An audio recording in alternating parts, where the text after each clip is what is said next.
Father, to the Son, and to the Holy Spirit. Christ is born. Glorify Him. And Happy New Year. Happy New Year. Yeah. Brothers and sisters, today the church offers us an opportunity to reflect on the passage of time. And not just because it's the first day of the new year, there's a lot going on. There are count three things going on today.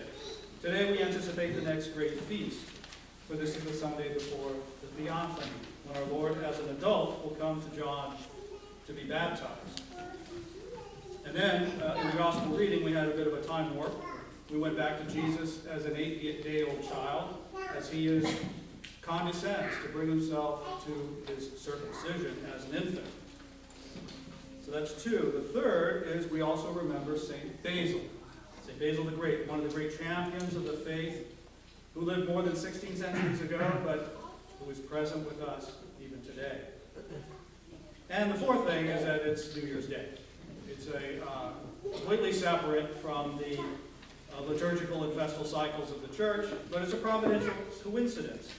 For the one thing that connects all these four things is the idea of time and the fact that it passes.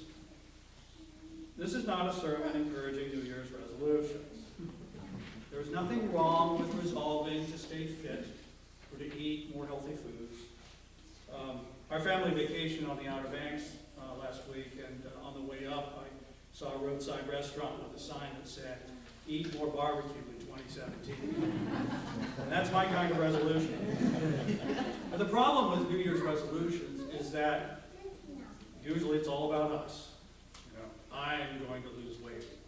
I'm going to be nicer to my in-laws. I'm going to write my book. I'm going to be humble. These are good things in of themselves. They can be good things. But resolutions presuppose that somehow we're in charge. It's about us, and that we possess that time and the will to do them, bring them about. A better perspective, and better because it's more realistic, is that we don't own any time at all. It comes to us freely as a gift from God. And so a better approach is to ask, what shall I do with the time that has been given to me? Time itself is a mysterious thing. It's a funny thing, and I don't mean funny ha-ha. It's mysterious. Our lives are regulated by it. We swim in it like a fish in water. But just like the fish in water, we have no idea what it is. Not really. It has seemingly precise units of measurement, a rigid structure, but we perceive time as slippery, as fluid, inconsistent. Now, as a certified old person, I am required to tell you that time speeds up when you get older. And it's true, it's not a myth. That's why it's surprising to some of us that it is now 2017, because, the day before yesterday it was 1993. And we don't know why the passage of time varies so much. In the late 1920s, Albert Einstein tried to explain relativity, and he used time as his metaphor. Relativity is like this. You sit with a pretty girl for 2 hours, and it seems like a minute. You sit on a hot stove for a minute, and it seems like 2 hours. In your family, you might have a relative that you see maybe once a year, and listening to her, and that's all you do is listen, brings time to a standstill. You listen politely, you're sure that you're offering up to God's servant, an hour of your time. That's not really yours. And you take a look at your watch, and 13 minutes have gone by. On the other hand, time can disappear. Every one of us has had the experience of enjoying the presence of loved ones, so that you are just unaware of the passage of time. Time disappears, and that is a literal foretaste of heaven. A similar thing happens when you first meet up with an old friend you haven't seen, you haven't talked to in many years. You start up very much aware that a great span of time has passed, but as you start talking, you know what happens. The years just melt away. You take up right from where you left off, and it's as if no time has passed at all. In a real way, joy defeats time. And I think the gospel for the feast, as presented by the church today, alludes to this radical foreshortening of time. The passage from Luke recounts the circumcision of our Lord as an 8-day-old child. And then the narrative just jumps. And all of a sudden, he's 12 years old and is found in the temple. Now, I happen to have right here a 12-year-old son. He's in the temple, going about his father's business. And I totally understand that 1 or 2 verses ago in the narrative of our lives, he was an 8-day-old child. Every parent has experienced this. You look at the child now grown, and what happens? The infant comes to mind, and you say to yourself, where did the time go? Because love annihilates time. So all these strange and elusive characteristics of time point to its divine origin as something God created for us. Time is the gift from God that in the first place, very useful, everything doesn't happen all at once. As creatures in this world, we can't handle that. I can't handle all the traffic on the Beltway all at once. So this is a very useful thing. But more importantly, time allows us to change for the better, growing more closely to God and more closely conforming to His will, which is our salvation. So rather than waste or squander this great gift, the only proper response to the very existence of time itself is, what am I to do with this gift? Our Lord showed us by His amazing example.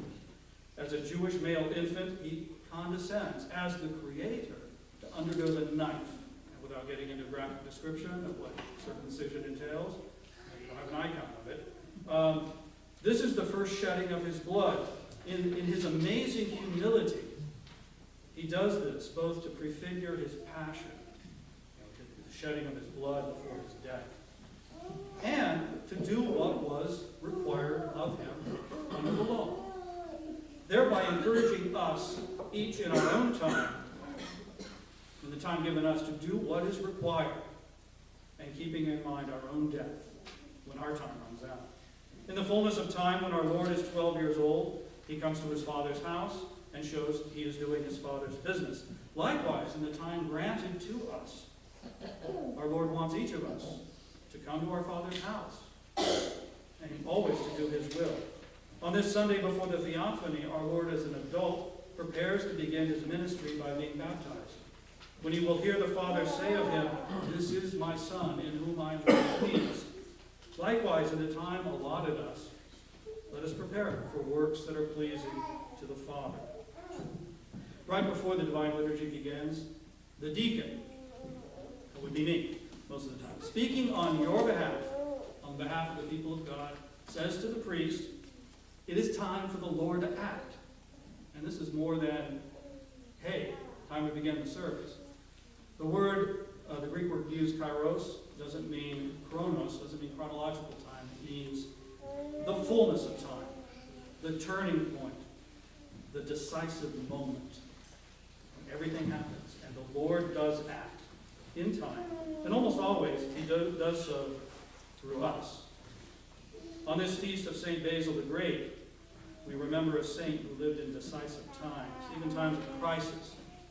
And he acted for the Lord, writing, teaching, establishing monastic traditions, confronting dangerous heresies, especially Arianism, composing the liturgy that bears his name, and acting in his time as a teacher for Christians for all times, showing that faith transcends time. Brothers and sisters, I believe we also live in times that are no less challenging for Christians, no less decisive. Things are going to get harder for Christians, especially of traditional values and of the Orthodox faith. So what shall we do? What shall we decide to do with this gift of time? Let us choose to use the gift of time wisely in order to allow the Lord to act through us. Now, I said this wasn't going to be about New Year's resolutions, at least those focused on us. So let us resolve as best we can to do His will, to carry out His commandments, to hear and to heed His gospel. And if that involves spending more time in prayer and more time with loved ones, that means saying no to sinful habits. If it results in spending less time with things that have screens, those are good resolutions. The Lord has revealed to us that through faith, through joy, and through love, we can conquer time itself. Through the prayers of St. Basil, may our Lord have mercy on us and bring us all to his kingdom beyond time.